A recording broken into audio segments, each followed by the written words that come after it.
Haced todas las cosas sin murmuraciones. ¿Cuántos de nosotros pudiéramos decir que no hemos violado ese mandato? ¿Cuántos de nosotros podemos decir que en los últimos 30 días no hemos violado esa ordenanza? Los últimos 7 días. Los últimos 3. Las últimas 24 horas. Lamento. Salmo 13.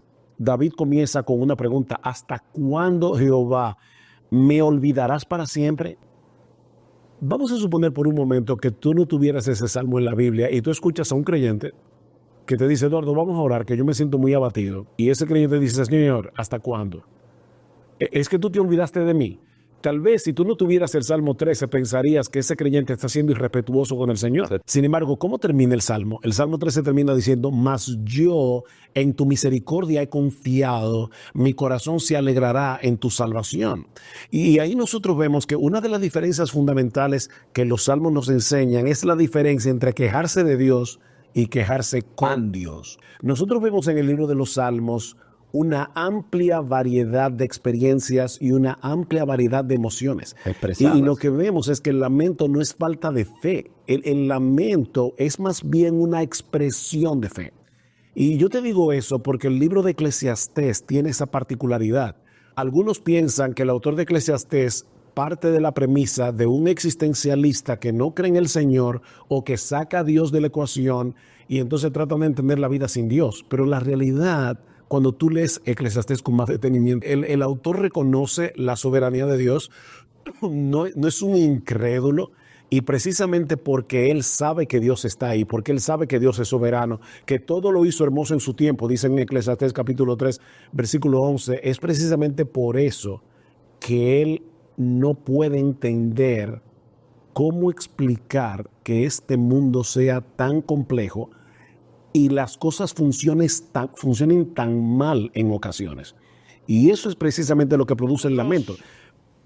Nuestro hábitat es la quejumbre. Tú naces de una madre y a la media hora de haber nacido, 1 hora, 2 horas, dependiendo, ya te estás quejando porque tiene hambre. Y así crecemos. Y nos acostumbramos tanto que esto que es a la luz de la palabra de Dios y como vamos a ver más adelante, una falta, un pecado grave, serio, para nosotros no tiene tanta importancia. Es algo más bien sencillo del común vivir, del diario vivir, y que incluso no debiéramos prestar tanta atención. Y sin embargo, a la luz de lo que la palabra tiene que decirnos, es todo lo contrario. Ahora, nota cómo Pablo, en el entendimiento que él tiene, cuando él nos da la instrucción, nota cómo él dice, haced todo. Él no nos habla de hacer la mayoría de las cosas, no nos habla de hacer las cosas que tienen que ver con el ministerio, nos habla de hacer todas las cosas sin murmuraciones ni discusiones. Y yo creo que es fácil de entender a la luz de la misma teología de Pablo, por qué él habla de esa manera, porque él es tan absoluto. Y es que no importa la situación en la que tú y yo estemos, es algo que ha sido preordenado desde toda la eternidad por nuestro Dios. Todas las circunstancias han sido de una u otra forma enviadas o permitidas por nuestro Dios desde la eternidad pasada. Él había visto las situaciones y circunstancias en las que tú y yo estaríamos, y por tanto, cuando lo vemos de esa forma, ya comienza la queja, la murmuración, la discusión a tomar un peso que quizás no habíamos visto o que quizás no le habíamos dado. Fíjate, quejarnos de Dios revela un corazón que está endurecido por el pecado. Yo no me debo quejar de Dios. Y dicho, yo a veces oigo creyente que dice, yo estoy molesto con Dios, como si eso fuera una virtud. No, eso no es una virtud. Nosotros vemos ese tipo de murmuración en el pueblo de Israel, por ejemplo, cuando murmuraban en el desierto. Continuamente. ¿Y cómo reaccionaba Dios a la murmuración del pueblo de Israel? Uy, se le enviaba muchas Él no decía, veces. sí, yo los entiendo. No, es que murmurar contra Dios es un pecado. Sí, porque esa murmuración es una muestra de incredulidad, y la incredulidad es ofensiva ante Dios. Pero lo que vemos en los Salmos es a un creyente que está llevando su angustia delante de Dios. Como un hijo le dice a su padre, papi, me duele. Salmo 42, diré a Dios, roca mía, ¿por qué te has olvidado de mí? Fíjate qué interesante.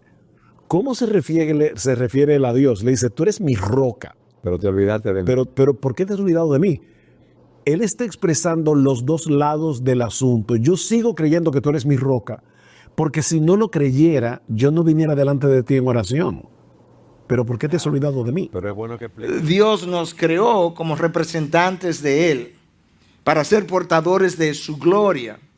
Su gloria ha sido manchada, pero todo aquello que es contrario a su carácter contribuye a disminuir cada vez más esa gloria de esa imagen que Él puso en el hombre, cuando en realidad Dios tiene todo el interés de hacer lo opuesto.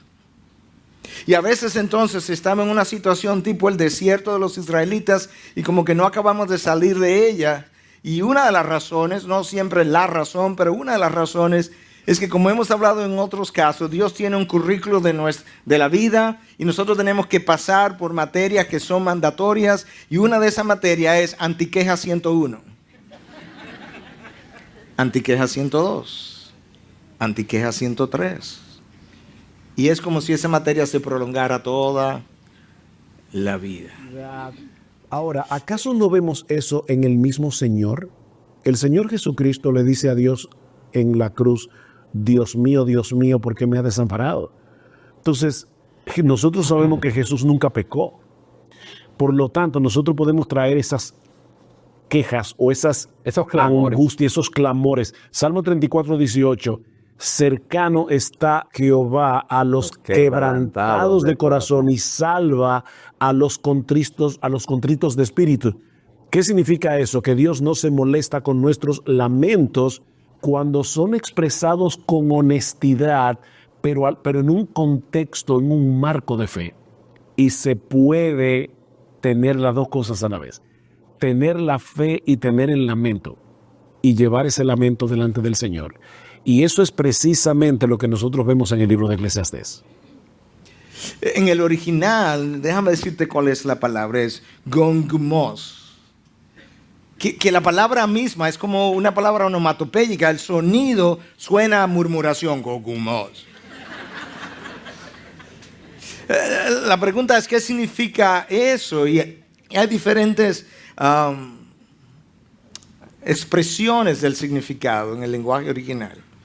Una de las fuentes consultadas dice que es la expresión externa de una insatisfacción interior que nosotros no creemos merecer.